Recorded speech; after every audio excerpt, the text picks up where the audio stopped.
Audio Jungle.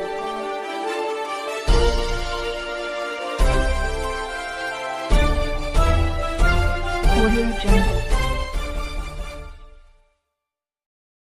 Udgir तालुक्यातील शेतकरी गत दीड महिन्यापासून पावसाच्या प्रतीक्षेत होते. अखेर गुरुवारी सायंकाळपासून तालुक्यात पावसाला सुरुवात झाली. रिमझिम स्वरूपाचा हा पाऊस शुक्रवारी सायंकाळपासून सुरू होता, तर आज शनिवारी सकाळपासून पावसाला सुरुवात झाली. अद्यापही पाऊस सुरू आहे. या पावसामुळे उदगीर तालुक्यातील पिकांना जीवदान मिळालेले आहे. तालुक्यातील शेतकऱ्यांनी जून महिन्यामध्ये पेरणी केली होती, परंतु पेरणी झाल्यानंतर पाऊस पडला नव्हता. यामुळे अनेक शेतकऱ्यांना दुबार पेरणी करावी लागली, तर बऱ्याच शेतकऱ्यांची पिके पावसाअभावी करपली. तसेच पाऊस नसल्यामुळे पिकांची वाढ व्यवस्थित झाल्या नसल्यामुळे पिकेही कुपोषित झाली होती.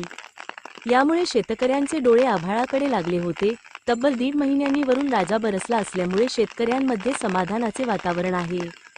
दीड महिन्यानंतर पाऊस पडला असला तरीही शेतकऱ्यांच्या पिकांचे नुकसान झालेले आहे. पिकांची व्यवस्थित वाढ झाली नाही, यामुळे उत्पादनातही याचा फटका बसणार आहे. सध्या अनेक शेतकऱ्यांची पिके ही उंची न वाढल्यामुळे कुपोषितच आहेत. सध्या अनेक शेतकऱ्यांच्या सोयाबीनला फुलांचा भार येत आहे, तर अनेक शेतकऱ्यांचे सोयाबीन हे आता 1 फूट उंचीचे झालेले आहे. यामुळे तालुक्यात पेरणीत खूप मोठे अंतर दिसून येत आहे. जवळपास तालुक्यातील 50% शेतकऱ्यांनी जुलै महिन्याच्या पहिल्या आठवड्यात पेरणी केलेली आहे. यामुळे या पिकांना सर्वाधिक फटका बसला आहे. 24 तासापासून पावसाची संततधार सुरू असल्यामुळे सोयाबीन, तूर, मूग, उडीद यासह अन्य कापूस तसेच इतर पिकांनाही याचा फायदा होणार आहे.